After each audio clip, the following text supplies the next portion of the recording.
And it records the whole time, right? Oh, you bet. You Hell bet. yeah. Love What is up, everybody? Tuesday, September 26th, 6 p.m. on the dot, not a minute late. And we are joined here, the Sons of Saturday, and the Loyal Sons are going to preview the game between Pittsburgh and Virginia Tech. It is 2 1-3 football teams. It is on national television. It is on at night. ACC Network is in town for it. Virginia Tech is doing a whiteout for the game. So if you are a Virginia Tech fan, please show up and wear white. Because there's no point of doing a white effect if we have half participation. So without further ado, I am Billy Ray Mitchell. I am joined with Pat Finn from Sons of Saturday, and we're going to pass it over to the Loyal Sons for some introductions. So have at it, fellas. Well, I guess I'll go first because I'm the only one that's not muted right now. Hi, I'm David from the Loyal Sons Show. That's at Loyal Sons on Twitter, Instagram, TikTok, YouTube, wherever you do social media or get podcasts. Should I just give our full intro as if, should we just take turns basically doing the various introductions and segments of our show since we're both going to post this under our own umbrellas? Sure. Brought to you by Section 5. Yeah, just give us a little background, your affiliation with Pittsburgh, and yeah, that'd be great. I'm gonna kick it over to Dylan because Dylan is really the father of this whole thing. Yeah, what's up, guys? Thanks for having us. For the Virginia Tech fans, basically, this was a burner Twitter account that I made back in 2019. I just wanted to tweet about how upset I was about the Pitt basketball program at the time. Was starting to come around to it, thus the original handle name of Cable Faithful. We eventually transitioned to the Loyal Sons because the Capel Faithful tag wasn't doing so well for a couple years when Jeff Capel was winning about 10 games a season. So we transitioned to that. We got a decent following on Twitter, and then me, Squid, and David, basically all we ever did when we were together was talk about Pitt football, Pitt hoops, and we said let's just start recording and see if anyone will listen. We're hoping maybe our 20 buddies we're in a GM with would listen to it, and we've actually done decently well for ourselves for 3 asshole buddies with a podcast. Can we swear on this? You can. Okay, you can let it fly. 3 asshole buddies with a Twitter and a podcast. Unfortunately, it's looking like we might have to go back to Capel Faithful. The script is flipped. Football team 1-3, basketball team looking good. So might come full circle. I'm Squid, by the way, the third Loyal Son. And that actually leads perfectly into one of our haikus, Patrick. So why don't you, for you Pittsburgh listeners, Hokie haiku, it does rhyme. You could do Pittsburgh poetry as well. You don't have to hold yourself accountable to the syllables. Might be a little bit easier, but we'll kick it off with some haikus here. That was fantastic. Pittsburgh poetry.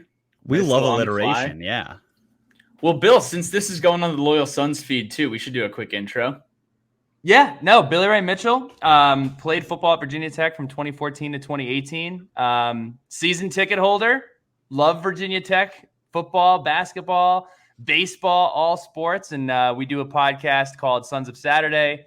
Check us out at sonsofsaturday.com. Check us out on Twitter. Check us out on Instagram. Can't imagine many Pittsburgh people will be adopting it. But if you want to, you're more than willing to. And for you Pittsburgh listeners, Salim Brightwell, who joined the show a couple weeks ago, we were teammates in high school, 2-time state champions in the state of New Jersey. I'm not sure if Salim won 3, but yeah, good friend of mine. And I got a lot of admiration for Pitt. I have to say it. One of my favorite words to describe programs or describe people is grit. And I think Pittsburgh, maybe not as much this year as previous years, is one of the grittier cities in the United States, and it is one of the grittier programs around. So that is a hat tip to you guys and to Pittsburgh. I disagree a little bit that we aren't gritty this year because I think gritty is defined by enduring something that sucks. Like what job comes to mind when you say oh, that guy's gritty. He has a gritty job. Construction. Yeah, sucks. And you're gritty because you do it and you do it without complaining. and it sucks. Gritty While we fan do- base. Gritty fan base this year.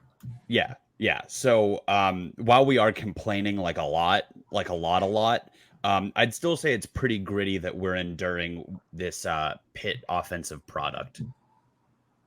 I would say the same. Now, we did have to introduce the grit swear jar for Billy Ray in our Hot Wings and Hotter Takes episode earlier this year. So, Billy, drop a couple dollars in there. Yep. Guys, I'm Pat.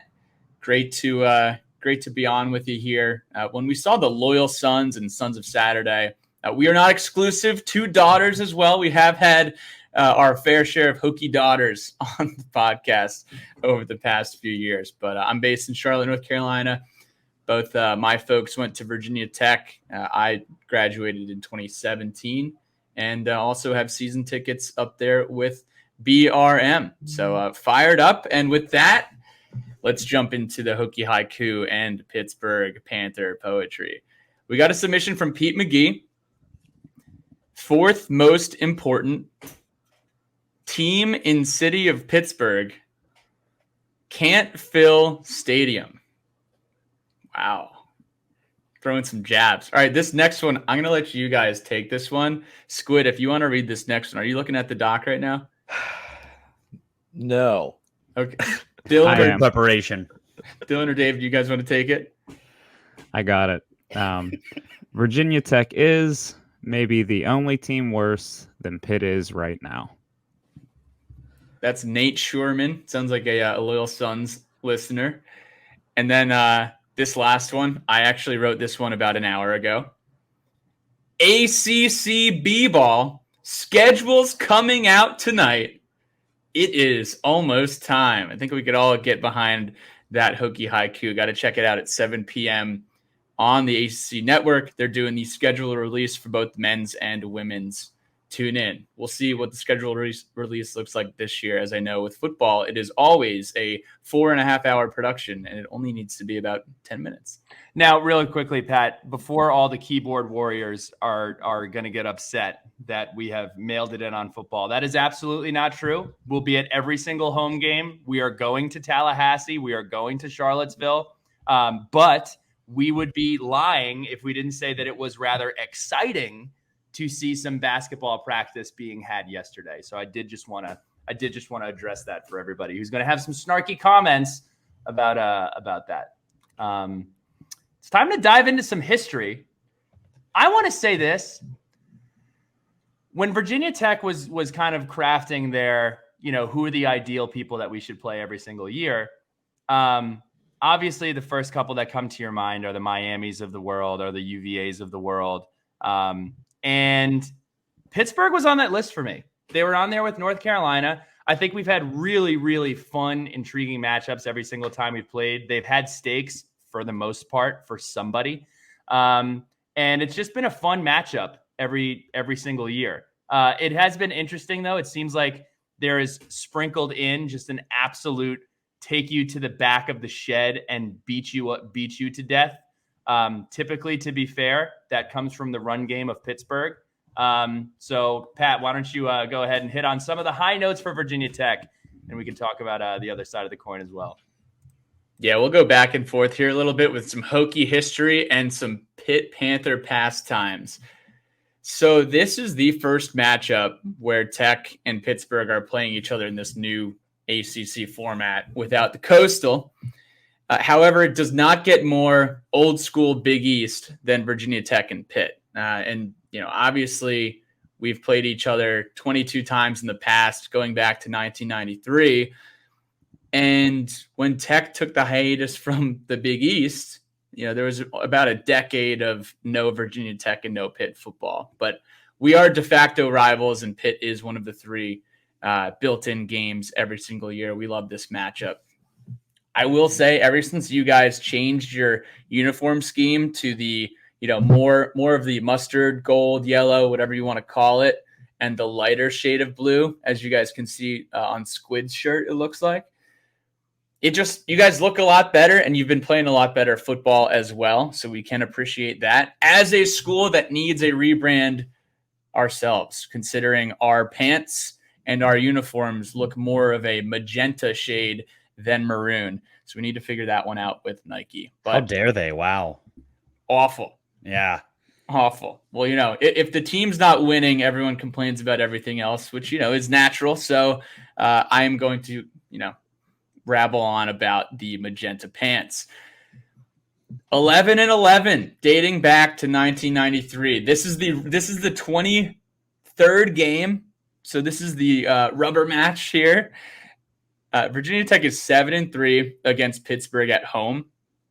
Those 3 losses to Pitt were 2002, 2015, and 2021. Pittsburgh has won the last 3 games. Tech has not won since the 2019 28-0 shutout in the rain, which was Bud Foster's last game in Lane Stadium. This has to be said. I did the inconvenient truths on the last podcast, and here is a very inconvenient truth. That was like the last meaningful football game that Virginia Tech has played in after the month of September was that football game. Pat, you remember I wasn't sitting in section 5 yet. Pat didn't leave the stadium. Pat was sitting in the stadium, soaking in the rain. Everybody's covered, pruny, and it was just an awesome performance. But since then, in 2019, Tech was 7-3. They win that game. They have a chance to clinch the Coastal the next week. They did not. Another inconvenient truth is that stop labeling that 2019 loss versus Virginia as a bad loss. That was a really good Virginia team. But the last time Tech would enter November with a winning record, except for the Mickey Mouse 2020 season where they were 4-2 and then proceeded to lose to Liberty and the next 3 games after that.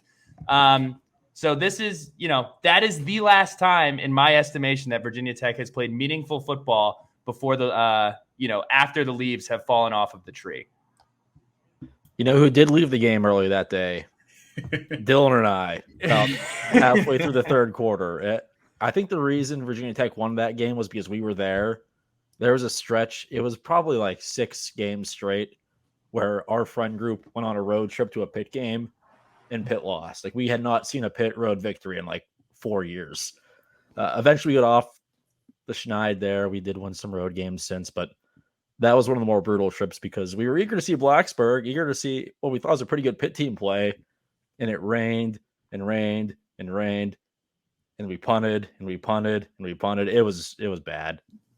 Yeah, and we made it out of the stadium, and me and Squid are like trying to call a lift, and I think we hit like literally we just hit the cutoff for when they were no longer allowing ride shares into the parking lot so they could set people up to leave. So we missed that. And when we finally decided we had to walk like a mile to civilization, we just heard over the loudspeaker outside, number 12 has been ejected for targeting.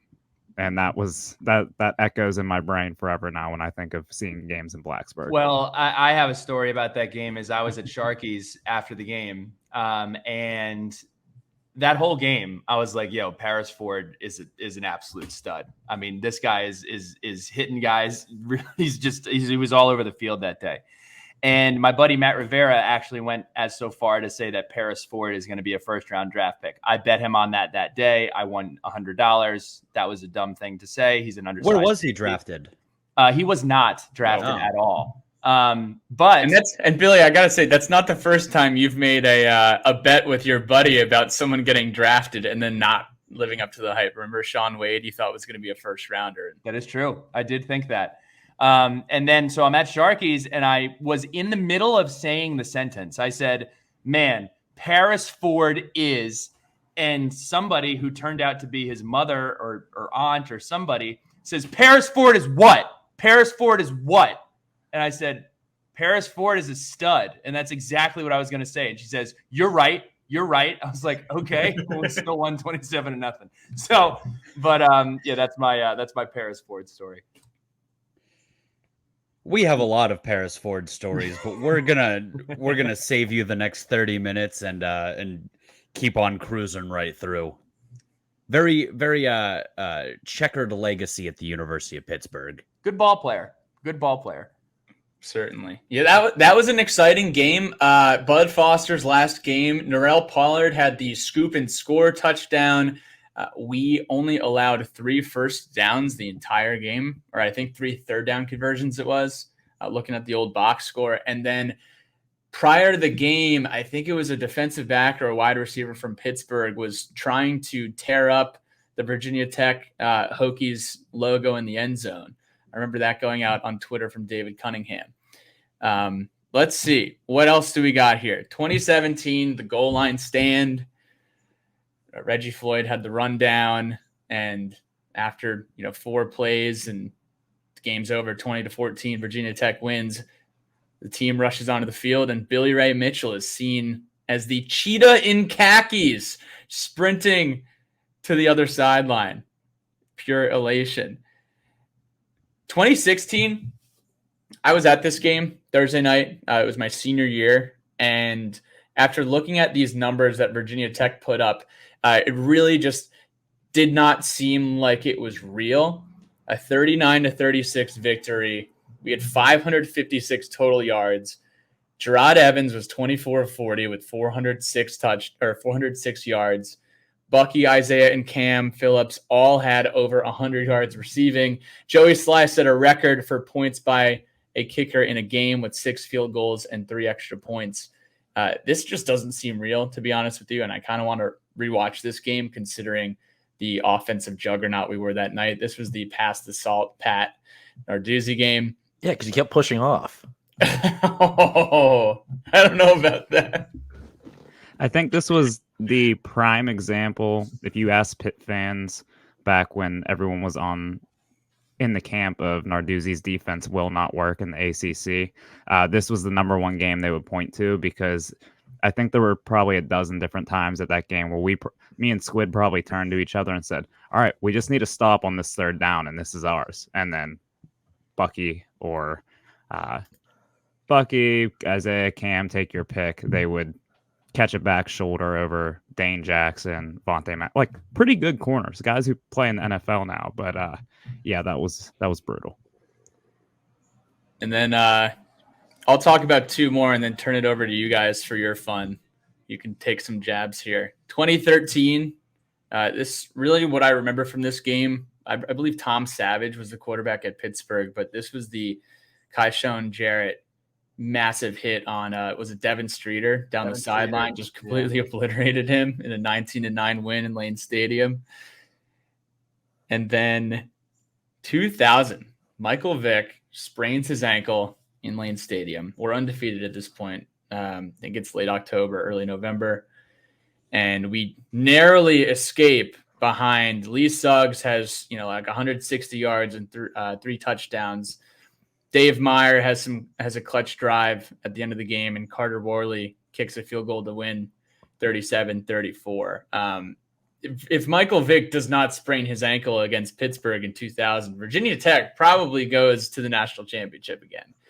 And who knows where we would be right now. And then there were 3 games in a row, 2001, 2002, and 2003, where Pittsburgh just dominated Virginia Tech. And really spoiled us, or didn't spoil us, but actually played spoiler in early November to end our run in the Big East. So the transition from Virginia Tech being in the Big East to the ACC, Pittsburgh really was a stain on our program with 3 straight wins. But Pitt guys, let's hear it from your side. Yeah, do we each want to take one? I think David probably wants to start with that game you're referencing there in 2003. Yes. So for starters, I feel like we should disclose to our audience that you guys are actually our bosses.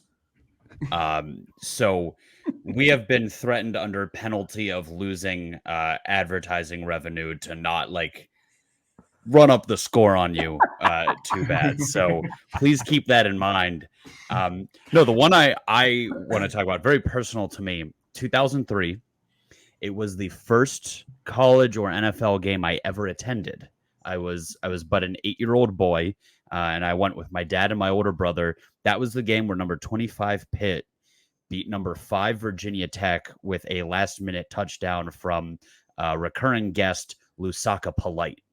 Great Pitt man, great football man, great man. I think that was the last time. That game was the last time Virginia Tech was, really relevant on the grand stage of college football. So, yeah, just again for reference, I was 8 and now I'm 28, I and don't know it's about that. That's probably irrelevant in the grand scheme of college football. I mean, we're not now, but I mean, come on. sorry. You gotta at least give us I got the some point of I got the reaction I wanted. I got the Okay, reaction I wanted. No, but that was a great one. Really one of the best Pitt wins of the last 20 years, and one of my earliest memories of being like, wow, this football thing is really cool. I'm going to let it dictate my happiness for the rest of my life.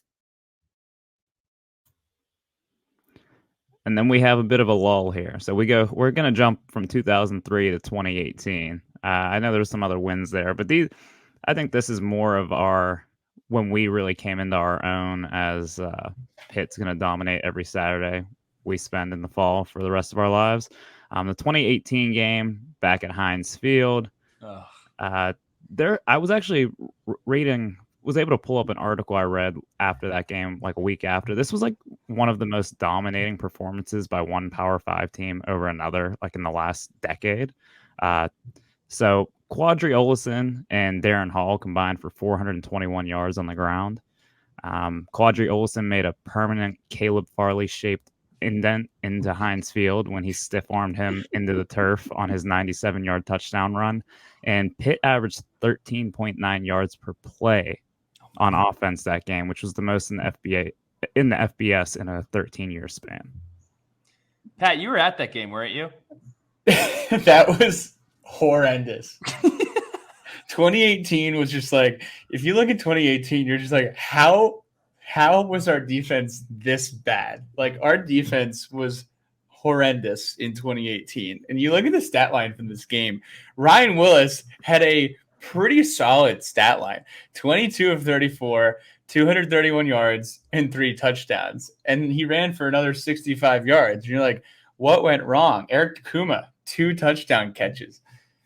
And then you realize, oh my gosh, our rushing defense in 2018 was absolutely abhorrent. And, 2018 and 2022, essentially you had Ollison, and then you have a band of Canada. I'm sure you guys are going to talk about that.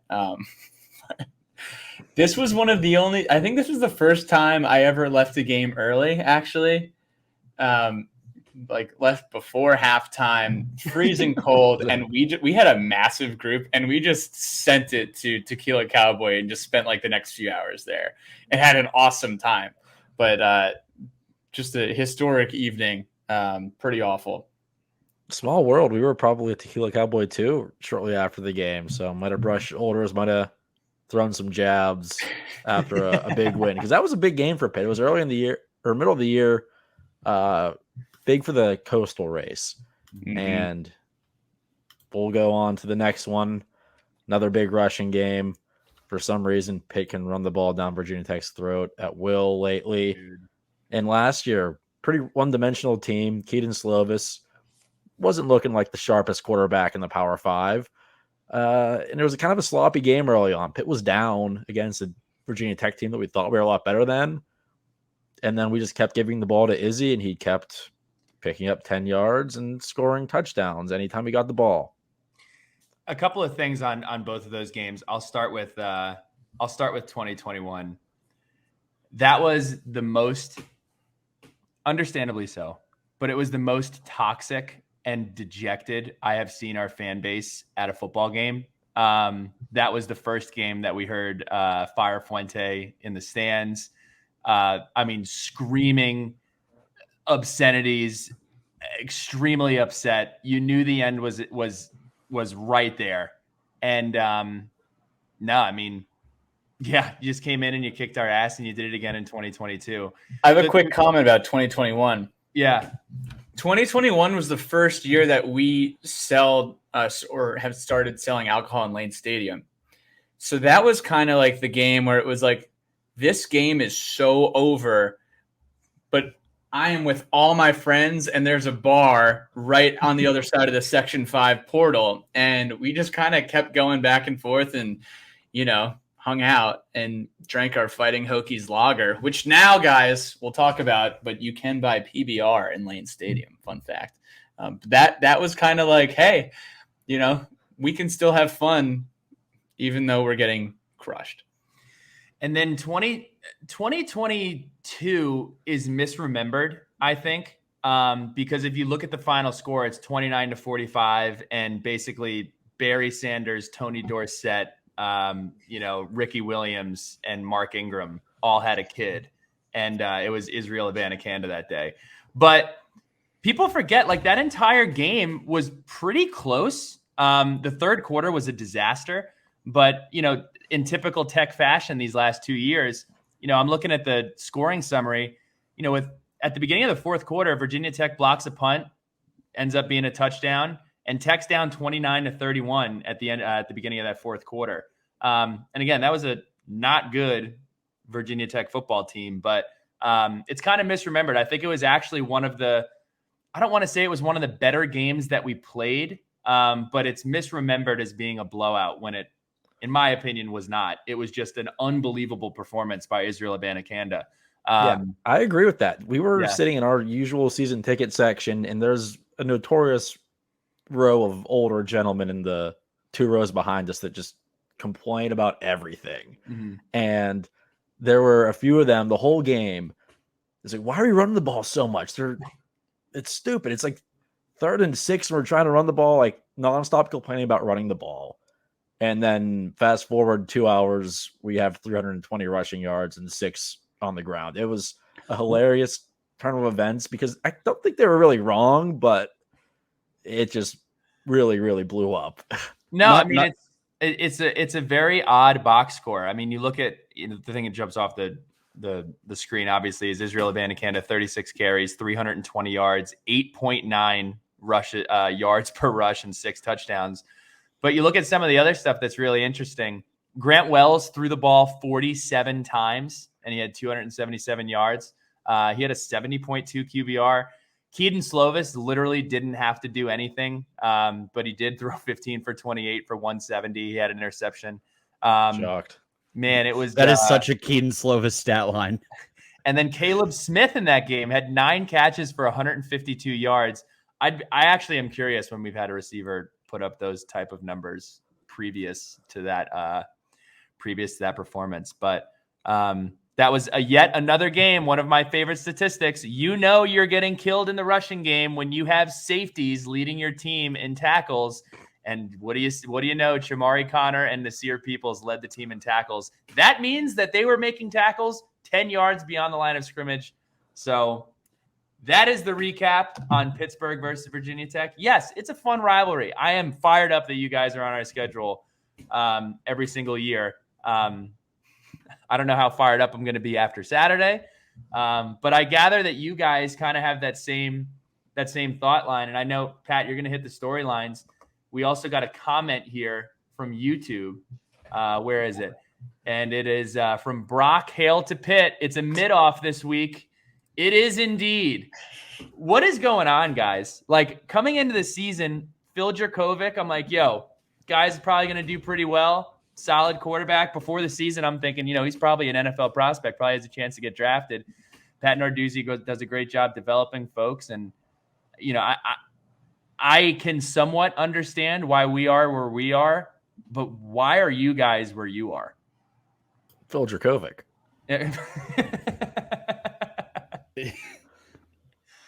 Squid, I'd counter that. I would say that last week proved that this is a Frank Signetti problem. I mean, if you want a really deep explanation of it, we have a head coach who doesn't think that you need to score points to win a football game, actually prefers that you do not. If you can win time of possession, you win the football game. So he keeps going out and finding the oldest, just most retro play callers that he can. And he happened upon a guy who was okay at Boston College, known football powerhouse in Frank Signetti. And Frank Signetti has basically poisoned the offensive half of this program. A year after he was hired, the year after we had the greatest offensive football team in the history of the program, Kenny Pickett throwing for 42 touchdowns. We had 40 something points a game, and they decided we're going to run the ball, and then we're going to run the ball. But then after that, we're going to run the ball. And if it's 3rd and long, we're going to have these long developing 4-vert routes, maybe a screen. So it hasn't worked. It worked a little bit last year because we had Izzy Abanikanda, who's more God than man. But this year, we only have Rodney Hammond, who's very good, not a guy who's going to run for 3 80-yard touchdowns in a game, but very good, and a quarterback who is not very good. And then Frank Signetti just kind of seems to be poisoning the well because our backups are apparently very bad too. And they got a chance on last Saturday because Phil was very bad. I bet you're noticing a theme here. 2 bad football teams. Nope, not tucked away on whatever that CW, the CW network. It's prime time, baby. And, both of these teams are desperate for a win. So, Pat, let's dive into one of these, some of these storylines here. The first one's my favorite, and I actually want to know if this is true. What's the deal on the rumblings of Pat Narduzzi? Is he going to accept a job at Michigan State, his former home? Is this just a rumor? Is it swirling, or is there fire to the smoke? I do not believe that there is any smoke. It is very funny that whenever a lot of the fans are starting to turn on Narduzzi again after a bad start, that this is happening. So maybe people are more open to this rumor. But he turned down Michigan State before, back whenever there was an opening, was it 4 or so years ago? They came to with a pretty hefty offer, and he said, "No, I'm cool here. I hate East Lansing." He didn't actually say that, but I'm assuming he thought that. And he had a good thing going here. Now things aren't looking as great, but I think we're fine. Some Pitt fans might not like that, but I think we're fine. Can I say something about Pat Narduzzi? Look, Here we go. I've made fun of Pat Narduzzi before. I've done it. He makes it easy sometimes. He does through some of his actions. But this is more of a message to Virginia Tech. People get confused. It's basically any sport. When you strongly dislike somebody, you think they suck. Pat Narduzzi does not suck. He is very much, I call it the Marcus Smart conundrum. If he's your guy, you love him. You love him because he seems to eat, sleep, and poo Pittsburgh. And he's brash. He's aggressive. He's very much himself. He has his own personality. And I think that's very much kind of the relationship I have with Pat Narduzzi. I think he's a really, really good ball coach. I think he has a really, really good culture at Pittsburgh. He's recruited above what Pittsburgh, if we're being all honest, probably recruiting above what Pittsburgh either should be recruiting at or has recruited at in the past, especially on the defensive side of the ball. So I wouldn't call myself a Pat Narduzzi fan, but I am absolutely an admirer of what he has done at Pittsburgh. Yeah, I don't think Narduzzi has many fans outside of East Lansing in Pittsburgh. I think he's pretty widely hated outside of that, probably for the reason you just said. Good old Pat. Billy Ray, you mentioned that this game is not tucked away on the regional sports network, but rather it is in prime time at 8 p.m. on the ACC network. And you're like, wait a second, why?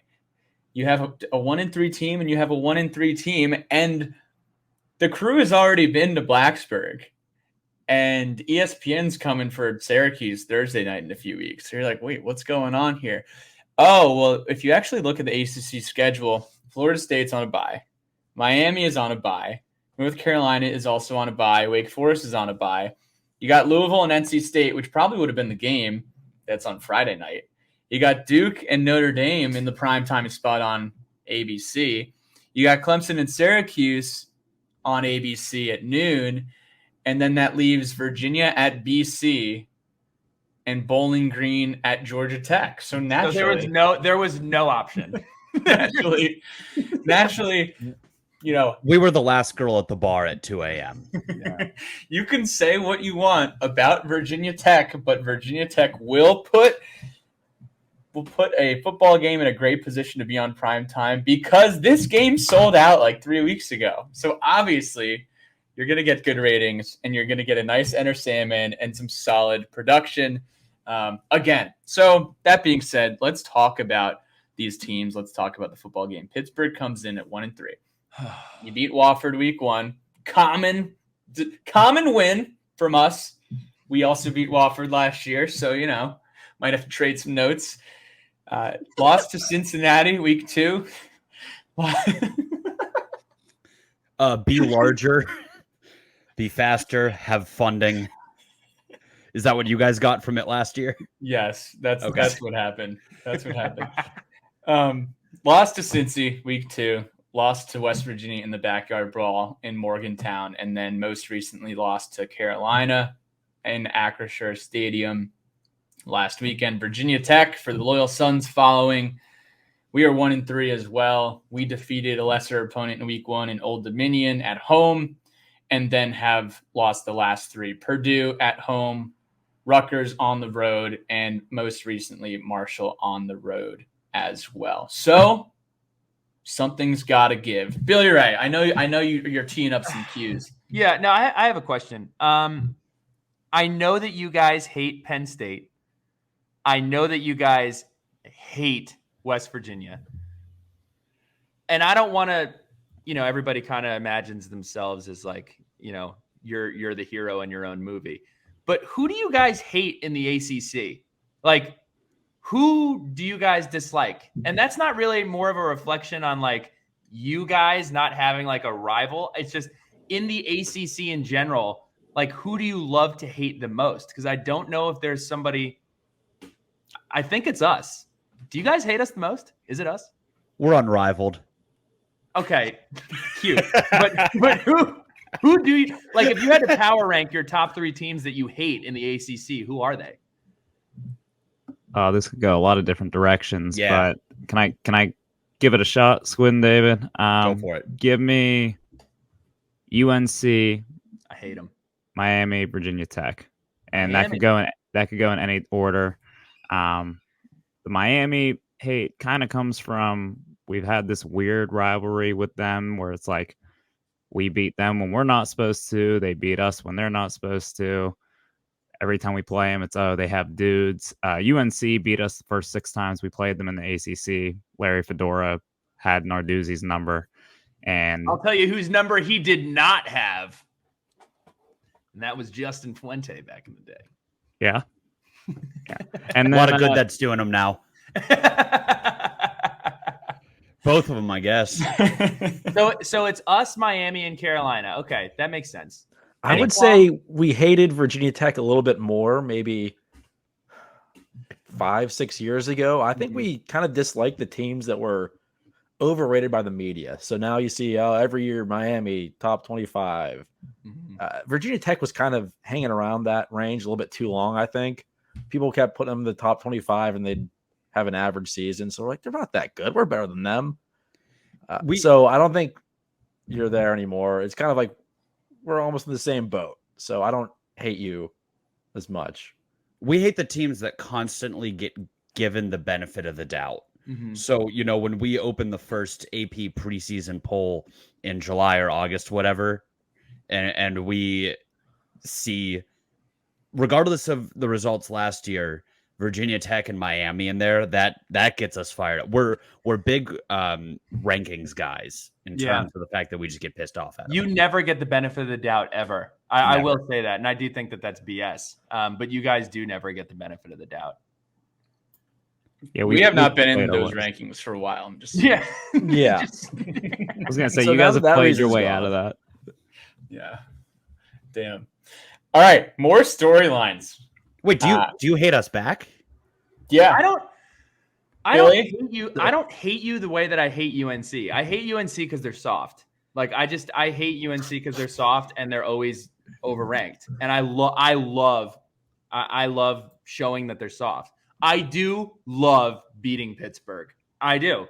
But at that same standpoint, Pat, I don't know if you feel this way. I'm never fired up to play Pitt. I was fired up to play you guys in 2019, but every other year I'm just like, damn, dude, we gotta play Pitt. Because playing Pitt is essentially, in my mind, playing Pitt is like playing a Big Ten team. You're going to have a massive offensive line. You're going to have a great running back, and you guys are going to have a solid defense. That's basically Now I hate Virginia Tech. See, you meant that in a nice way, but that is about as low as you could blow us. The Loyal Sons Pause. hate the Big Ten. Really? Squid Well, phrasing. you Oh. should start to like it, because if you stick around in the ACC for much longer, you're probably going to be in a bad spot. Oh yeah, we'd be a 10-win team in the Big Ten every year. What? Wow. Wow. Maybe the Big Ten West. Whew. Yeah, no quarterbacks in that conference. I'm going to have to look at Pitt's record versus the Big Ten while Pat goes down the storylines. Pat, go ahead. And There's a couple bowl losses with backup quarterbacks. We'll give you those. All right. Yeah, I think so. Going up there in 2016, I had some awful Pitt fans sitting behind me. We were standing up during the game, and it wasn't like, hey, can you please sit down? It was like, let me scream at this kid, please sit down. Like, it was awful. Yeah, they're the worst. It was kind of weird. I was like, dude, I have like a love-hate relationship with the fan base, because the Pitt fans are, they're gritty college football fans, right? We have this Big East thing that we have in common, and you guys actually care. But ever since you moved out of Oakland to Heinz Field, Acrisure, I know things have been different too. Okay. Anywho, real quick, Pat, just real quick, because facts matter. Facts are important. Pitt's overall record versus the Big Ten since 1972 is 11-20 with a winning percentage of .355. You are 2-0 against Illinois, which is nice. 1-3 versus Iowa, 0-3 versus Michigan State, 2-0 versus Minnesota, 1-6 versus Ohio State, and 2-6 versus Penn State. So doesn't really stack up. Not sure if you'd win 10 games in the Big Ten, but hey, neither would we. We wouldn't win 10 games in the Big Ten either. So give it 3 or 4 years, however long it takes for the ACC to fold, and we'll circle back. That's right. So Matt Goncalves, I think I said that right. Gonsalves. Goncalves. But credit to you, that was pretty good. Yeah, preseason first team All ACC went down last week. Starting left tackle for Pittsburgh. Out. Is that a huge blow? Yeah. He, this is an already kind of beaten up O-line. Hasn't looked great this year, and we just lost our top guy. So, yeah, it's not a great look. Yeah, I have known that Pittsburgh's quarterbacks have been under duress the entirety of the year, and this obviously is good for our defensive line, which needs to put pressure on a quarterback. But let's talk about quarterback for a sec. Phil Dracovic. No. We're good. Phil, was he booed at home? Did that happen? Quite a bit. He's been booed multiple times at home. Yeah. Okay. And so on the road in West Virginia, everyone booed him. We'll lead in with that. I know Phil Dracovic has known to talk a little bit. I remember when he went to play at Notre Dame last year, there was some stuff on social media that he posted that was kind of strange. And he's a local guy from Pittsburgh. So, you kind of have that hometown hero feel, but then he gets on the field and kind of seems like anything but.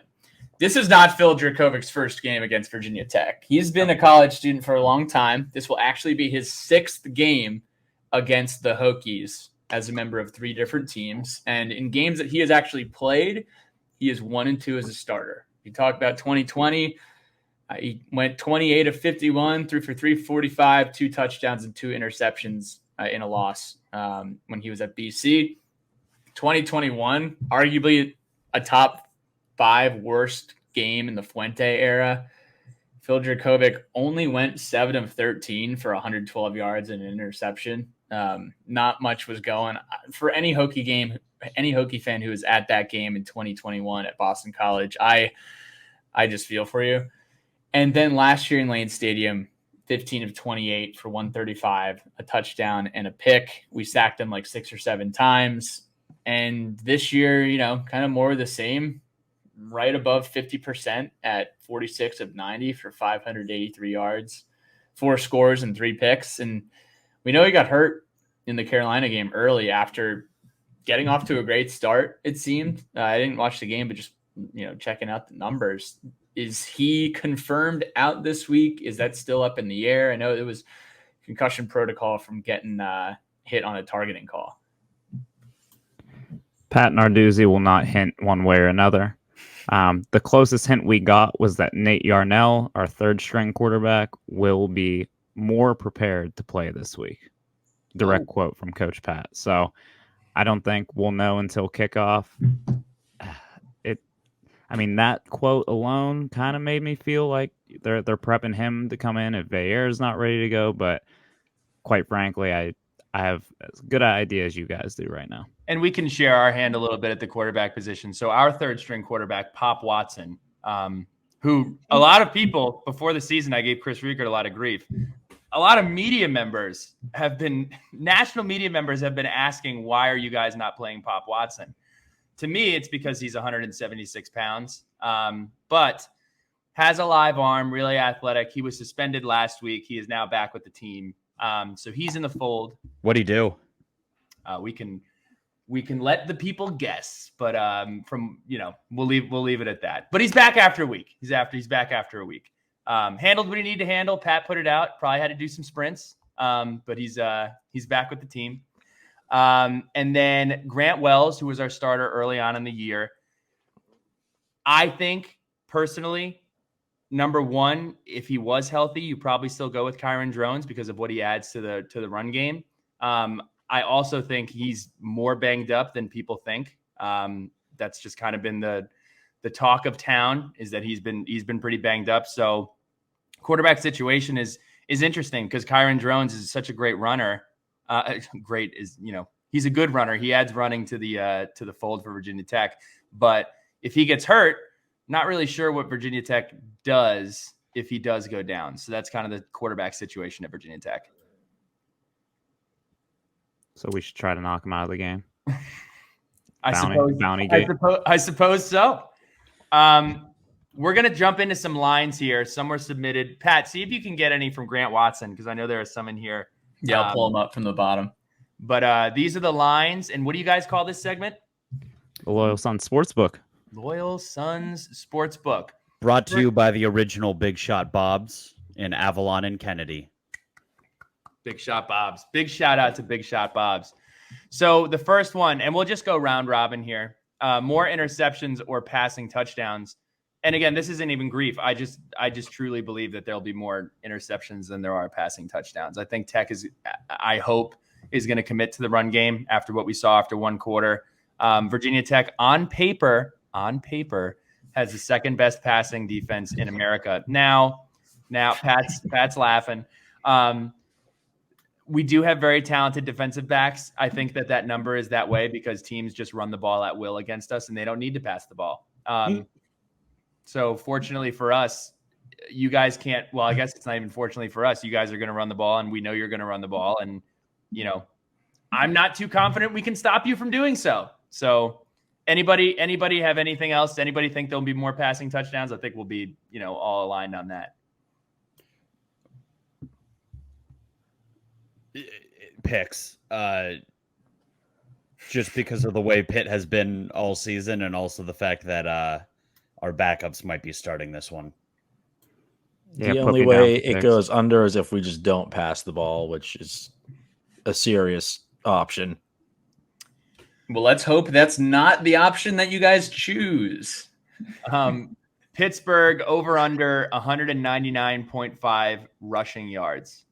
I'm going over.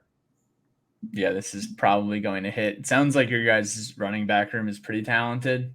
I know you don't have Izzy back there, but historically Pitt has a good running back. And have you guys ran for over 200 yards this season? Absolutely not. Talented, but underutilized is how I would put this. And the offense has looked absolutely putrid in all facets, but I'm going to say over just because I know Narduzzi has been looking at the box scores and the film from the previous Virginia Tech games and has had some strong words with Frank Signetti that we are going to run the ball 50 times on Saturday. I don't care how it's going. So then we got Grant Watson submitted some over-unders. Virginia Tech first quarter points, 6.5. If history serves here, Virginia Tech, other than the Marshall game, we only have scored in the first quarter one time, and it was against Old Dominion, and it was a safety. If Virginia Tech gets the ball first and has a nice little spark, is feeding off that first quarter Lane Stadium energy, we'll see. But Grant, I'm probably taking the under here. Yeah, I think Billy would agree with you. I'm aligned. Pittsburgh rushing yards total 174.5. I think Over. Over. Oh, okay. Yeah. Yeah, I think the Pitt fans on the pod will say under. I think the Hokie fans on the pod will say over. Virginia Tech sacks 2.5. I'll go over on that. I think this is going to be a serious defensive I think this is going to be a disgusting game. I hope that the Sickos committee has this on their watch list, because they absolutely should. I can see both teams getting after the quarterback, just with how bad our offensive line has been thus far. They've been okay in pass protection, but yeah, I can see that. I can see that going over. Billy, you know how you have a jar you put $1 in every time you say the word gritty? Yes. We have the same thing, but it's the phrase rock fight. Yes. And Pat Narduzzi loves his rock fights, and this is going to be a rock fight. Yes, absolutely. I would much rather have a Pat Narduzzi rock fight than a Justin Fuente 3.5-hour stomach ache. Yeah, that's true. It's going to be both. And then rounding us out here, Pitt total points 23.5. I'm going to go with a very smidge over, and you'll hear that in my score prediction. But I'll say over. I'm saying under. Okay. Yeah, I'm just looking at the Loyal Sons, and I'm just like, these guys are going to say under, and I'm going to agree with them.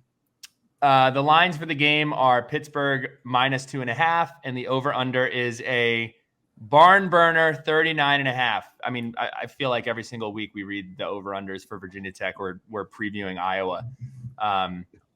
That's just kind of where we are right now. So Great company.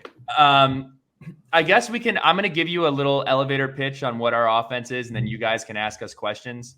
Here's the thing with our offense. Our offense is not very good.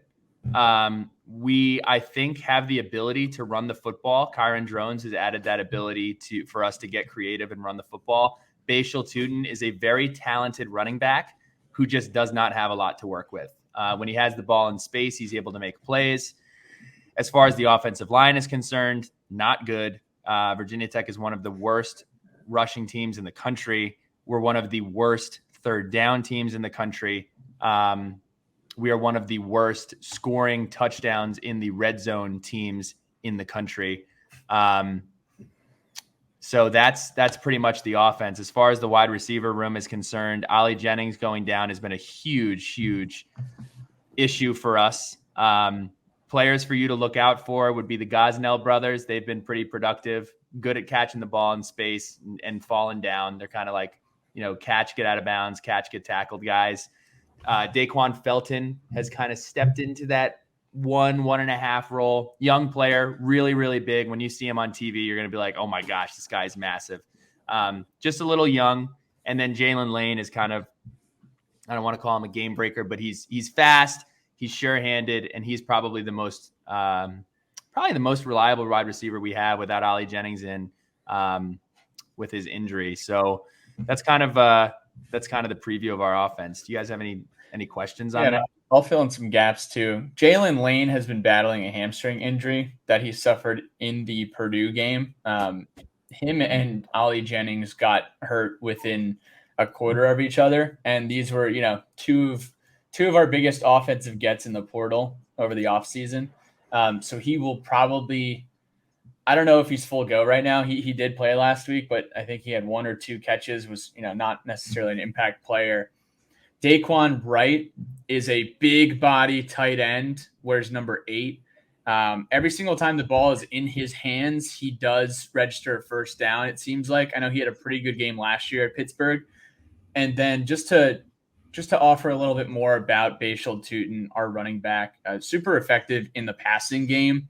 We got him 4 or 5 balls last week, had like 45 or 50 yards receiving, and just really did not get enough touches.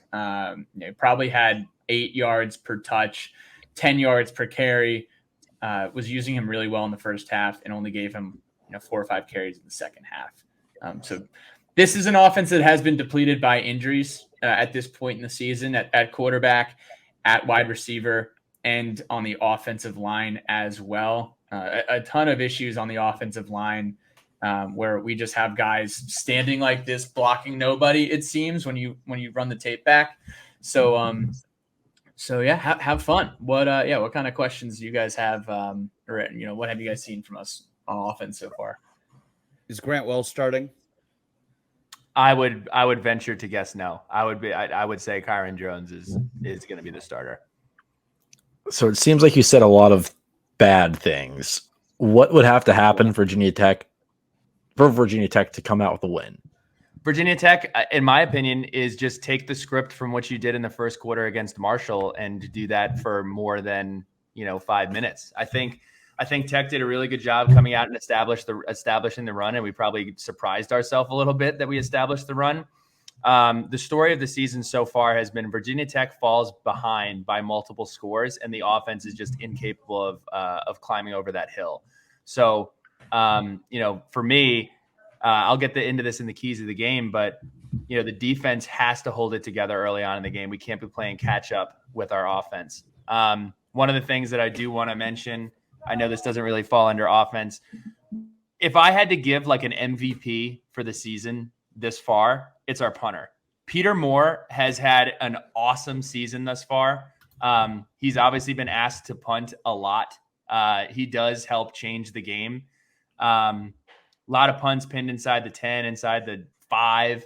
That's been a solid unit for us. But I mean, there's not a lot of awesome things to say. Not a lot of awesome things to say about the offense thus far. It makes us feel a little bit better. Sure. So tell us about your offense. I think we talked enough about how Phil Dracovic, our quarterback room doesn't look very good. Everyone was calling for Phil to be benched, and he finally put together like a pretty solid first half. I think a big part of that was us figuring out a little bit of a balance between running and passing and keeping the defense off guard, because the weeks prior, it's like they're going to run, and it's going to be 3rd and long, and we can blitz them. They'll make a terrible pass. Very predictable, but we were a little bit unpredictable against UNC. We scored a little bit in the first half. And the backup quarterback, Christian Veyer, who everyone was calling for, came in and threw 2 interceptions and looked very uncomfortable. Just trying to make a play. Sure. So quarterback play, not good. We talked about Matt Gonzalez being out. The offensive line was supposed to be a strength this year, but there have been guys that are hurt. We have freshmen starting. It's all kind of jumbling around. So that's kind of a wild card. We don't know what the wide receivers are like because they don't get the ball.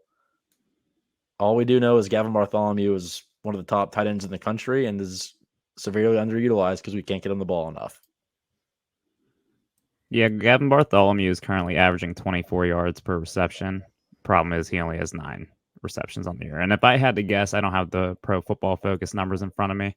That's probably on like 12 targets. Flipping the page over to the defense, I'll give you the elevator pitch on Virginia Tech's defense. We have a very talented linebacker core. We have a very old defensive core. I mean, Norrell Pollard, who had the scoop and score against you guys in 2019, is still on the team. He is still here. Mario Kendricks, who escorted him to the end zone, is also still on this team. But we have just not been able to, I mean, there's no other way to say this other than we're just not gap sound. We have a transfer defensive end from Florida, Antoine Powell Ryland, extremely talented. We just have a problem setting the edge and keeping contained. That has been better against Marshall and against Rutgers, for the exception of the back-breaking 56 or 58-yard touchdown. But teams have basically came every single week. We've played one-dimensional quarterbacks who are run first, and they have ran the ball on us as much as they've wanted to every single game. As far as impact players go for the defense, Kelly Lawson, one of the most freakish athletic people that you'll probably see all year. Again, I think he's still learning the position. He has basically been being productive off of instinct and talent. He was a wide receiver when he got to Virginia Tech and he got moved to linebacker. So he's still kind of learning the position. But that linebacking core and that defensive line we've been waiting for them to show up at the level that we expected. Last year, the defense was one of the bright spots of that season. And that's pretty much it. I mean, we've just had we've basically every single game had one quarter or a half where the defense will tighten up. And at the end of the Marshall game, that was the second half, did a great job. I think the last 4 drives from Marshall, when we were trying to come back in the game, we ended in, we had them either turn the ball over or go 3 and out. But we haven't put together a complete game yet. We also haven't been tested through the air at all. Do have talented defensive backs, but nobody's ever had to really open up the playbook and throw it on us because they just run it on us at will. So I really don't know what our pass defense is, other than I can say that we're the second best in the country according to a statistic. So that's our defense. Questions? So if we don't have a quarterback who can run the ball, do you think we can just hand it to our tailbacks they can get the job done? Probably. Yes. Okay. So we'll try to transfer that info to Signetti, because for some reason our stud tailback still hasn't had more than 15 touches in a game. Yeah. If you're listening, this is a fun game. I mean, I haven't been on a podcast before where both teams were kind of like, wait, you suck too? It's been kind of interesting. This one's gettable. Yeah, this one's gettable. So it's going to be interesting. I think yeah, it's kind of like that scene in The Office where everybody's holding up the fake guns, and you're kind of like, how's this going to play out? So that's very much what this looks like. Impact players, I didn't mention him. Mansour Delane was a freshman All-American. Again, hasn't really been tested through the air because teams haven't had to do that. Our safeties are great at making tackles. They are asked to make tackles far too often. But Strong and Stroman, you'll remember Greg Stroman, his younger brother, is a safety for us now. And he's an absolute stud. So the superstars, quote unquote, of our defense thus far, in my opinion, have been our safeties, because we are asking them to do so much. Yeah, if you know that. We had a safety with 18 tackles against West Virginia. Great. He's a great tackler, but why is he in position to do that so much, like we talked about earlier? So maybe this is a game where the 4 safeties combine for like 55 tackles. Mm-hmm. Should have been on our over-unders. I like that. If you guys are watching on YouTube, you'll see in my description it says Keyshawn Burgo's legacy game.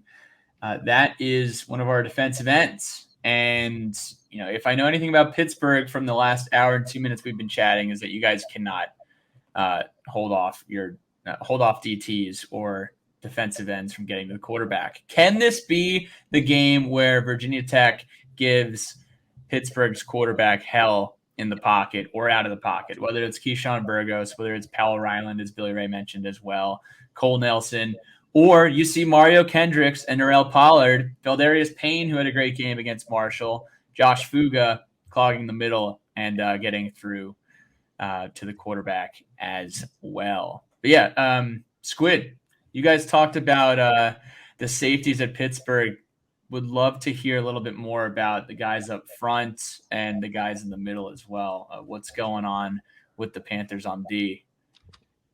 I think the reason we think a few of these games on our schedule are gettable is we think our defense is pretty good. I'm going to chalk up the UNC game as a wash because we had no offensive attack to support the defense. We gave up 41 points or whatever. But I think our defense can keep us in games. I think they can steal a few games for us. So I'm confident that we'll be able to stop the run, and apparently VT doesn't have much of a passing attack. So if we can key in on the run, the Pat Narduzzi special, if we stop the run, we win the game. That gives me some hope. Special teams. Wait. I got some notes. I got some notes and quotes, Bill. Hang on.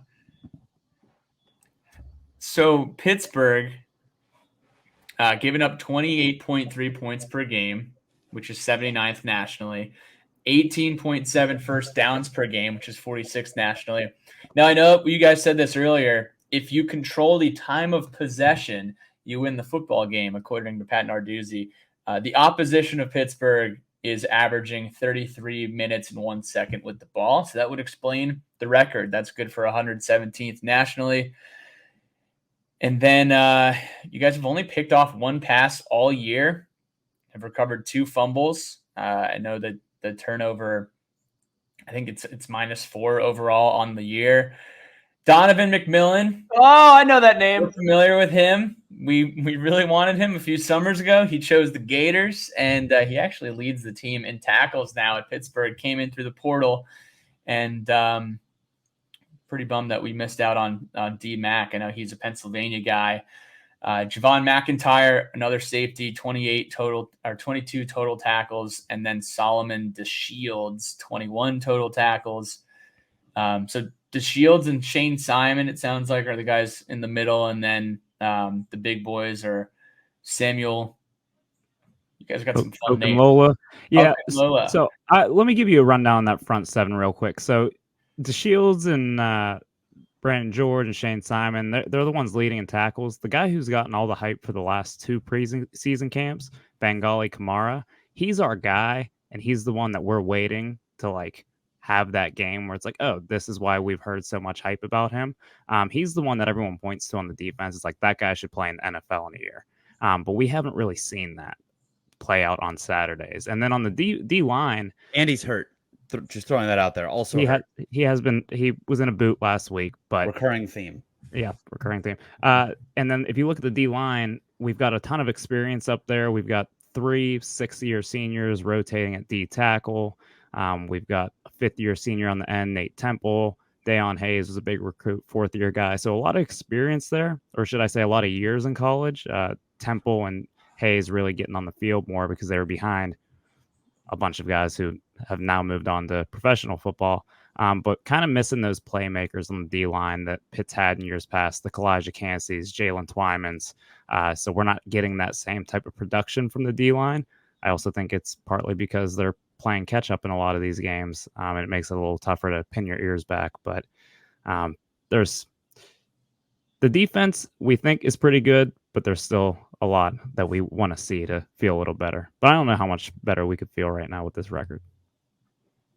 What's up with this guy DeAndre Jules? Because just looking at YouTube, I feel like he's definitely had his fair share of press conferences. Is he an impact guy, or is he just someone they're putting in front of the cameras?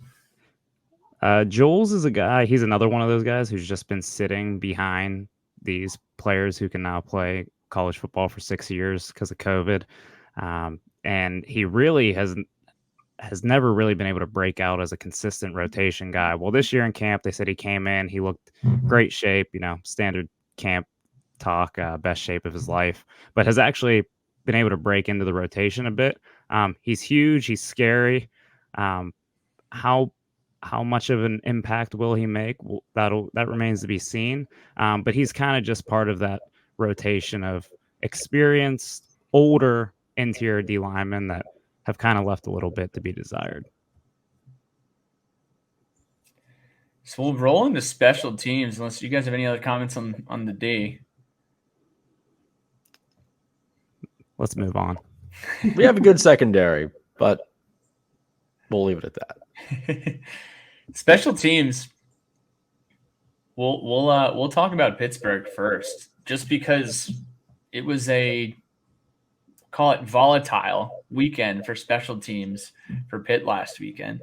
You guys surrendered a punt return touchdown to Carolina, and then you scored a kick return touchdown, Kenny Johnson.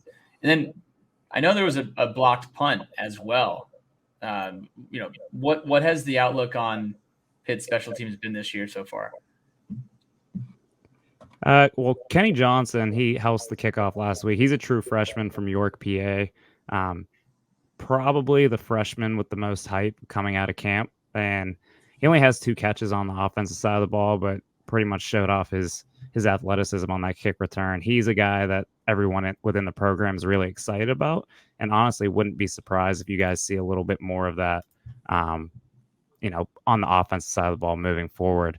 The punt block, Raheem Biles he's a freshman as well. Rasheem Biles, he has 2 block punts right now, tied for first in the country. And in the kicking game, we've got Ben Sauls, who, if you remember the Sun Bowl last year, went 5 for 5, hit the game winner against UCLA. Has had mixed results this year so far. But I mean, he's a reliable older kicker. And then that punt return last week, that broke our back. That pretty much was when I think we all looked around like, okay, we won't be winning this one. Andre Powell, he's the special teams coach and the running backs coach. I think there's some mixed thoughts on how good he is at either of those from time to time, depending on how those groups are performing. But it's a long call from last year when we were trying 3 different punters throughout the span of a game late last season. Now we just have one punter that we use all the time, which is good. He's a Nepo walk-on, and he hits bombs. Caleb Junko, baby. Keys to the game. I'm gonna stand up for this one. I'm gonna stand up. I'm putting my desk into sports mode. Look, I just want to try something different. I have seen the same movie for 3 losses in a row. It's just a request, okay? Coach Foster went into Ohio State in 2014. Nobody thought we were going to win the game. And what did he do? He came in with a bare front, and he had 5 down and said, you're not going to run the ball. Our corners and our safeties and our secondary are going to go guy on guy at Ohio State, and we are going to stop the run game. It's not happening. Ezekiel Elliott, it's not happening today. There's no Ezekiel Elliott on Pittsburgh's football team, as far as I know. So for the last 3 games, we've given up 179 yards, 256 yards, and 214 yards. On paper, we have the second best pass defense in the country. I want you to take Jenkins, I want you to take Strong, or I want you to take Stroman, and I want you to put him in the box. I want you to load the box and say, hey, Pittsburgh, you're not going to run the ball today. We're going to make Philly J have to throw the ball through the air. And if he throws for 900 yards, that's fine. At least we lost in a different fashion. Or maybe we'll win the game because we will try something different. This is not a key to the game. It is a request. Please try to stop the run. Was that the Shy McKenzie game you're referring to? It is the Shy McKenzie game I'm referring to. A recruiting win over the state of Pennsylvania, getting him down to Blacksburg. And then what happened? I mean, he beat Ohio State. You know, Worth it. It was worth it for as long as he was on the team. But Give that one a Google if you don't know what we're talking about. But we'll move on from there. don't step on my lead, bro. Stop the run. Stop the run today. There's so many people hitting the Google machine right now. Pat, what is your key to this football game? We saw the success last week, and then we went away from it. But get the ball to Bashal Tootin. And also let Kyron Jones move left and move right outside of the pocket. But let's get Bashal Tootin going again in the passing game, and let's give him more than 9 carries, 20 touches for Tootin. TTT. I also got some keys here. You need to feed off the energy of this home crowd. We need body language to improve because it hasn't been good when we watch on TV, and it hasn't been good when we're sitting there in our seats and looking across the field. Need to see some leadership emerge from this football program. Who is going to bring our team up from a 3-game losing streak? And then getting to the quarterback. That's really it. Getting to the quarterback and no busted running plays is your key to the game from the Virginia Tech side. That's what the Sons of Saturday say, but what do the loyal Sons have to say? David, you're first. All right, so the Pitt Panther key to the game: leave Frank Signetti Jr. in Allegheny County. Dylan, your turn. Give your good players the football. Rodney Hammond, very good running back. Give him a lot of touches. Gavin Bartholomew, very good tight end. Quite possibly the best player on our football team. Give him a lot of targets. I haven't seen a whole lot of it, so this might go with David's point in point one of leaving Frank Signetti behind or get in his ear and tell him that he needs to get his playmakers the ball. Dylan kind of stole my key of the game. I was going to specifically say give those two the ball, so I'll expand on that a little bit. Be unpredictable.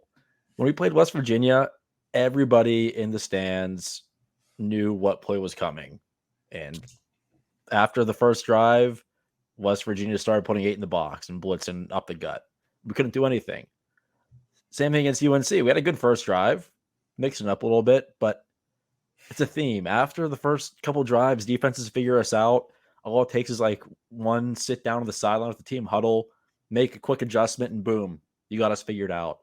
So be a little bit unpredictable. I like what we did last week with Phil with a lot of play action, quick passes. Against Cincinnati, for some reason, we thought we were Oklahoma State with Mason Rudolph and James Washington and tried throwing it deep all the time. Clearly, it doesn't work. So keep Virginia Tech's defense on their toes a little bit. I know we're not going to have a good passing attack, but at least try to have that threat. Score predictions. Oh, no. Guys, we've learned a lot about Pittsburgh. You guys have learned a lot about Virginia Tech. It does feel like we are looking in a mirror right now. Now, that is not to say that there are a lot of young guys on both of these ball clubs that are getting very valuable game experience. It sounds like you guys have a true freshman who's doing a lot of great things. We have guys on our defense getting some good opportunities out there as well. That being said, I'll kick it off on our side here. I had Virginia Tech losing to Pittsburgh 20-17. And then the more I learned about Pittsburgh and the more that I found out that you guys are actually very similar to Virginia Tech is playing this football game at home. And I am going to pick Virginia Tech because you guys are playing a quarterback that likely, is not going to have a very good time. You just lost your left tackle, who's probably one of the best players on your team. So I'm actually flipping the script, and I have Hokies 20-17. Billy Ray. I mean, I fully anticipated coming into this podcast picking us to lose as well. I mean, you look at the rest of the schedule. Florida State's on a bye week right now. We play Florida State next week. I just really don't want to go through another week of losing with another week of losing staring us at in the face next week. And I know I have no impact on the game with my score prediction at all, 0%. I'm going to follow Pat. I was originally predicting us to lose the game 16-24. I'm going to go with Tech winning this game and not feel very good about it, but I'm going to go with Tech winning the game 24-20. The over hits, Tech covers, and Twitter is less of a absolute cesspool, horrible place to be for at least a week. So I'll go 24-20 Virginia Tech. I can kick it off on our side. If you think I'm going to come on here and look Billy and Pat in the face and pick Virginia Tech over Pitt, you're dead wrong. I think it's going to be an ugly one. Both teams sound like they're having their struggles, and it's like we said, someone needs to win, and both teams need a win. I'm going to go 20-14 Pitt. Under hits. It's an ugly one. We might even get some surprise showers down in Blacksburg. Wouldn't surprise me.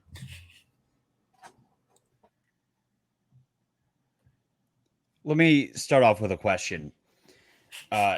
What is the deal with the whiteout? Pat, this is perfect. Go, Pat. So we were actually, Pat's rant of the week is actually coming at an earlier scheduled time now because of David's question. But we do this thing called the whiteout. It used to be for Hermer's readers, Frank Beamer's mother, to benefit children's literacy in the New River Valley and Southwest Virginia. Since then, it has been rebranded more so to the Military Appreciation Game. However, you can very much, and I say this not just for me, not just for Billy Ray, but for the entirety of the Virginia Tech fan base, you can appreciate the military without having to wear white at home. And we've been doing this forever, it seems like. I think the first whiteout game was maybe like 2005 or 2006. Like it's probably a 20+ year tradition at this point. And it's, hey, let's sell some t-shirts. And you go and you look at the t-shirts, and they are not t-shirts that anyone is buying. They're even selling hats. There are so many better ways that we can honor the military and appreciate the military than wearing white at home on primetime television. The last time we did the white effect or the white out or whatever you want to call it was in 2019. The last time it was in primetime, 2019. On a Friday night, ACC Network crew was in town, and we lost to Duke 45-10.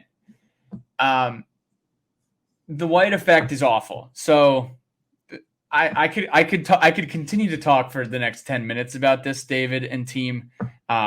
We are not Penn State. I don't know why we do the white effect. Half the time we don't even wear all white jerseys during the white effect. I don't even like our white helmets that much.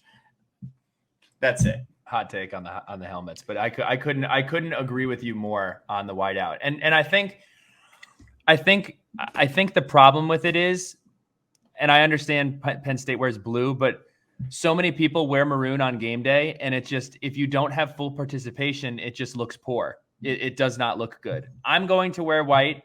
I'm assuming Pat will wear white because we'll do what you ask us to do. Take a stand, Pat. Yeah, Pat's. We're neon. Can we just do like a camouflage out instead? I would actually be more for that. And I'm sure a lot of people in Southwest Virginia would be down with a camouflage out for the military appreciation.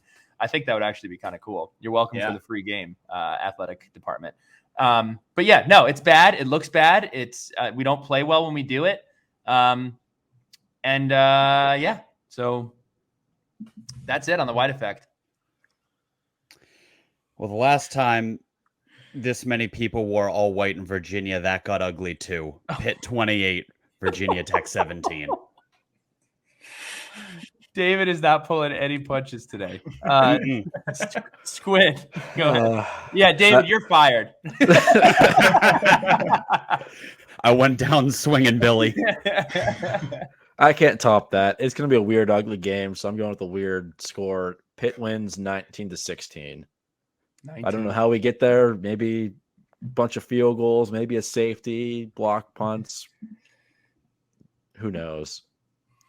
If that doesn't say rock fight, I mean, 1916 equals rock fight. You look up rock fight in the dictionary, 19-16. Mm-hmm. All right. We'll open this up for everybody. So if you're watching live, feel free to shoot questions or shoot game day suggestions. But this is for all of the Pittsburgh people that are making the trip to Virginia Tech. Just things that you have to do. Pat, do you want to kick that off? I'm more than happy to. All right. Let me delete the note on the white effect rant. So, you guys have, I know, okay, so Squid and Dylan, you guys have been. David, you have not. Is that correct? Mm-hmm. That is correct.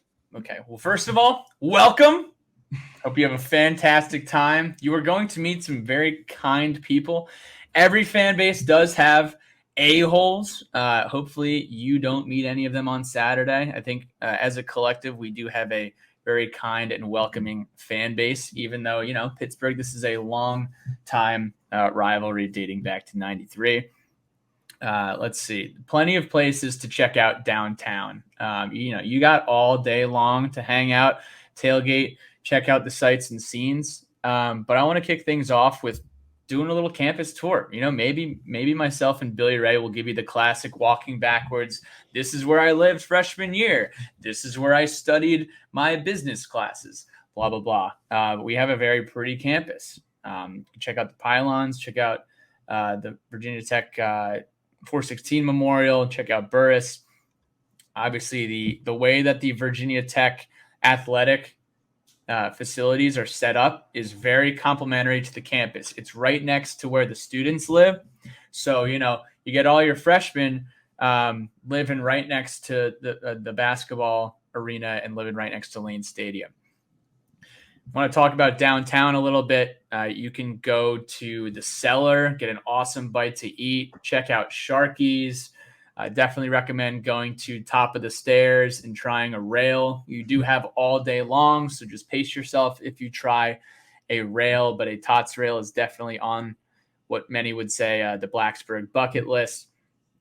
Go to Benny's, try a slice at Benny's. If you don't get to Benny's in town, you can actually consume Benny's in Lane Stadium. This is new for 2023. But Benny's, it's a pizza that's like this big. They're actually branding all up and down the East Coast now. And they're founded in Virginia Tech. I think they have like 30 locations now. The Virginia Slice is what it's known as. We have a Benny's in Pittsburgh, I'm pretty sure. I think it's the same one. Mm-hmm. There you go.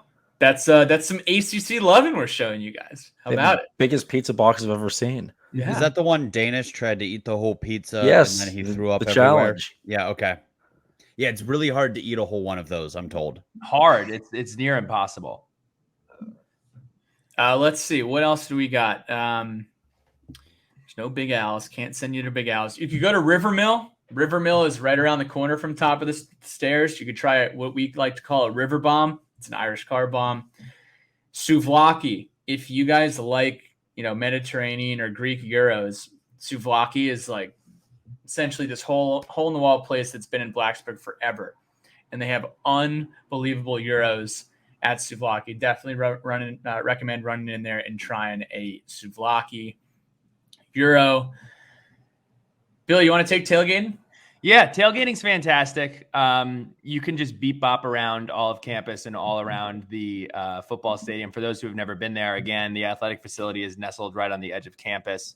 Plenty of great people, plenty of great opportunities. Again, I would highly encourage you all to check out campus, check out town. It's all very walkable. Once you park, you don't need to do anything else. You can walk everywhere that you want to go.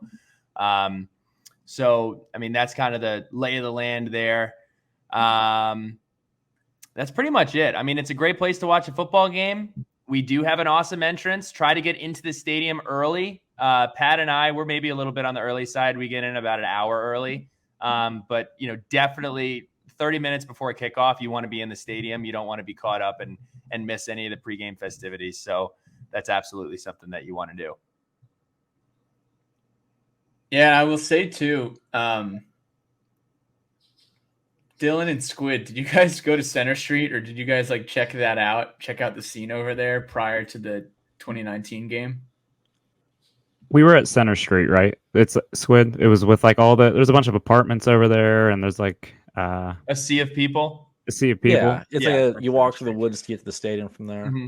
Yeah. Well, it was raining all day, so we actually played a 11-on-11, not football game, a single play of football, only with a Natty Light can, 11-on-11 Pitt fans versus Virginia Tech fans, and it was pretty electric. Not gonna lie. Who won? Pitt fans. I think we got a pick six. Yeah, we intercepted the beer that was thrown. Yeah, well, 2019, you guys were going over there as adults playing against our student bodies, and maybe we need maybe we need to get adult on adult. Bunch of 6-year seniors. We'll schedule that in a couple of years. And Pat, new partner alert. I was gonna say R&R Wellness. This is gonna be probably our Sunday activity. We're going to this new place it's pretty new in Blacksburg. It's called Renew and Restore Wellness. It's the perfect place to go after a night out. You have a big time night out in Blacksburg, spinning, nausea, headache, hangover, some cryotherapy. You need the energy back in the system. We're actually going to head there on Sunday. We're going to get some good content. We're going to check out R&R Wellness down South Main. So pretty fired up for that. This will be our first time. So Easter egg to all the listeners. Stay tuned because we're excited to get down there. Absolutely. Letters from the lunch pail. Pat. Oh, I think Pete McGee. We already answered this about the Virginia Tech versus Pitt rivalry. I think he says, where does the Virginia Tech versus Pitt rivalry stack up in each fan base's most important rivalries? I think you got tradition and you got history between these two schools, and you got fan bases that respect each other. Kind of a love-hate thing. We're not excited about the Pitt game, but we're excited about the Pitt game, and I think a lot of folks would agree with that. Here's one for the Loyal Sons. If Pat Narduzzi did bail, who would Pitt fans want as a replacement? This comes from Steve Bryce. I think you're getting to us like a week or two too early before we can actually dive into who could potentially replace Pat Narduzzi. I feel like David would have a thought on this, though. Wait, are we Well, replacing yes, Pat I do. Narduzzi or the offensive coordinator? Well, hold on. This is so funny because I know what our fan base would say if we were asked this question. It would be hire Mike Vick. It would be hire, somebody like that. So I'm curious, would you guys want to hire like Larry Fitzgerald or Tony Dorsett? Would that be who you guys would want to hire? Yeah, why not? What do you Sure. have to lose? No, first of all, to reiterate, Narduzzi's not going to Michigan State. They are not going to try to hire Pat Narduzzi. That I don't think you can watch Pitt this year and be like, that's the guy. The one who tanked a program on the rise to prove a point about possession. They aren't going to do that. Although it is the Big Ten, and that is... Anyway, it would be Joe Moorhead if he wasn't doing like kind of a bad job at Akron. And it's like impossible to do a good job at Akron, but he also did like kind of a bad job at Mississippi State. So he's a Pittsburgh guy. It was thought for a while that it'd be sweet if he found his way home. I don't think that's going to happen anymore. So I don't really know what. I think Signetti's going to get fired, and it'd be sweet if they hired Shanahan. Where's Shanahan, Dylan? Mike James Shanahan, Madison. James Madison. Yeah, so former Pitt receiver, who's kind of killing it at James Madison as an offensive coordinator, and his quarterback's coach is one of the most maligned Pitt quarterbacks of the last 20 years until Phil Jurkovec. So it's kind of like a red pill, blue pill, take them both at once situation. But that is what I want to see. Pat's not going anywhere. Frank Signetti is. Give me Mike Shanahan. I'll say this, and it's going to make a lot of our fans angry, but it's reality. JMU, if you just looked at a 1-year sample size, is the best team in Virginia. If you would have had all of the Virginia teams play each other round robin, I'd have a very hard time thinking that JMU. I mean, what their coaching staff has done, and what that university has done, investing in football, they have a tremendous program. So I think you guys could do far worse than taking somebody from JMU. But look at this. We're spending 5 minutes talking about replacing a coach who is likely not to leave. I will be using that soundbite, David, though, if he does take the Michigan State job. Last question from Joe Rogers. What candidates would you propose for someone coming in to fix the offense, whether it's a Jerry Kill type or a new OC or a co-offensive coordinator? You can steal the Mike Shanahan pick. Yeah, that's true. That's the one thing.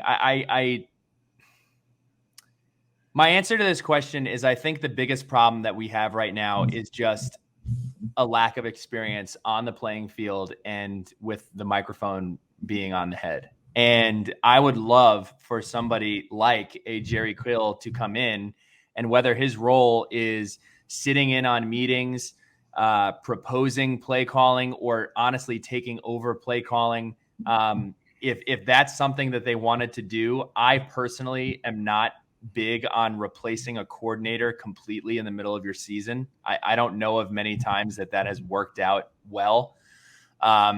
So I would love to see Tech get somebody to come in and advise in any way whatsoever. I've done zero prep on this question. I'm just going to throw something out there, and I want to see Pat just live react to it. I don't even know if he has another job that he would be willing to walk away from.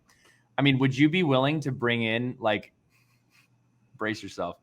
Would you be willing to bring in Brian Steinspring to advise and help recruit?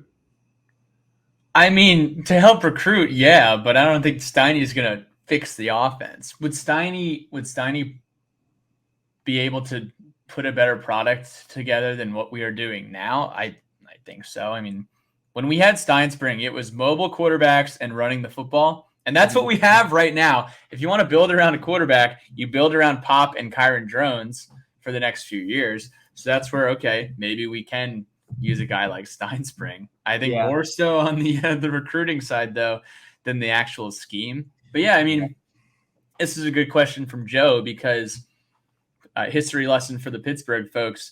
in 2019 when we, delivered the beatdown and, the last positive momentum that our program had in a long time, about halfway through the season, we hired Jerry Kill as kind of like a consultant, and he helped fix our offense. And we had Hendon Hooker and we had some great weapons, and it was sunshine and rainbows for a little bit. And then a few years ago, we hired John Tenuta, and he did pretty much the same thing, more so on the defensive side of the ball. No Jerry Kill. He's crushing it out in New Mexico. And Didn't he actually kill a guy? No, that was Brick. Brick killed the guy. Fun fact, after that beatdown against Pitt, our friend's uncle was at the bar and happened to be sitting next to Jerry Kill, and they shot the shit, had a few beers for a while. He told him all the dark secrets about the coaches that he liked and hated. Jerry Kill. Yeah. Jerry's a good dude. He fixed and turned him and Hendon Hooker. They turned around our 2019 campaign. Is he killing it at his new job? Didn't they lose to Holy Cross? I saw that they either made the Sun Bowl or he was wearing, something cultural to New Mexico. One of those. Yeah. I don't know what it's called. Very cool looking though. But I looked it up. Jerry killed. That was not him at Maryland. That did. That was. Sorry for interrupting. Yeah, no, that was the other guy. Yes, Durkin. Who coincidentally, his nephew was my roommate in college. Oh, DJ Chris. Durkin. Yeah, Chris Durkin. So. I don't think he killed somebody. I don't want to put that. It was involuntary. Yeah, I don't think that he murdered somebody. But just do want to put that. I do want to put that bow on it. So typically, if you are a business and you're looking to solve a problem, you might be a government agency, and you need to bring in some outside help. You call up Deloitte and you say, "Hey, listen, I need a lead consultant." That's what we need to do for this offense. I don't know if Deloitte has any for us, but we do need to bring someone in to hopefully fix the offense. But that's the last question we had from the letters from the lunch pail. Any other ones from YouTube, or are we closing this thing out? I think we're closing it out. I think closing thoughts look, I don't know if there are two teams in America that need a win more than our two teams. I don't know what the situation report is on your social media or fan relations. It is hellish on our end. And I guess this is, a really interesting game to have on prime time. If you can put a Post-it note on your screen over the records and just watch the game. And I think it's going to be a competitive game with a lot of fun storylines, with a really fun environment. So, I'll leave it at that. Any closing thoughts from you guys? Please win. Please win a game. It's been so long since we felt a win. Please win. I'll double on that. I mean, please. Yeah. No. Hey, our thing. Oh man. I think we'll get together. What we got? What did you run and get? Please win mug. Wow. Wait, that's awesome. We might need to boot like that. Yeah. Well, that does it. Loyal Sons from Pittsburgh, Sons of Saturday from Virginia Tech. Kickoff is on ACC Network. Get your bets in if you want. And we got a football game coming up. And yeah. We'll get together with you guys on Saturday. We'll get a nice picture. It'll be none of them are coming to the game. There will be no picture. Oh, you guys aren't coming? Pat, all chances of us making the drive down to Blacksburg died when we walked out of Milan Puskar Stadium losing 17-6 in the backyard brawl. And any sliver was gone when I heard the Jurkovic threw another interception while I was walking in the parking lot to the hotel. Well, it sounds like you guys are just ignoring any opportunity of leaving Lane Stadium with a win. So I guess Billy Ray and I are going to go get it instead. I will say for anybody, there's been some cursing going on in this podcast. For anybody that is trying to avoid another one, I will say I will preemptuate this conversation with it. But David, give me as PG-13, please, of a description on. So you've been thrown up on twice in the West Virginia backyard brawl coming back. Is that true? No. So here's what happened. 2020 last year. What was last year? Last year was 2022. PG-13. Now you're really fired. Wait, you get one in PG-13 movies. I definitely misunderstood. Oh no. Okay. All right. Anyway. So you used your one. I got thrown up on. Had to buy a new polo in the stadium, like dried throw up down my shorts and my legs. Oh my! That was 2022, and Pitt won that game. In 2023, 20 minutes before the game, my fiance and I ran to the bathroom, and while we were gone, the most blacked out college student in the history of college students, which is saying something, right? Fountained vomit into the air and down directly where we were standing, and just covered the place, like painted a couple of our buddies, but I wasn't there, so it didn't get me. And while I was in line for the bathroom, another college kid comes sprinting up, trash can right next to me, explodes into the can, splatter everywhere, misses me by millimeters. Pitt loses. So what, are you going to be throwing yourself in front of people throwing up the next time that you guys are in West Virginia? Like, are you going to? I will be throwing up on David on Saturday. Everybody is taking turns puking on me next year at Acrisure for the backyard brawl. Oh, that does it for our friends from Pittsburgh. Guys, enjoy the football. Go Hokies. Go sports. Go friendship. Enjoy the games. Enjoy Stay the games. dry. And we will talk to you guys soon.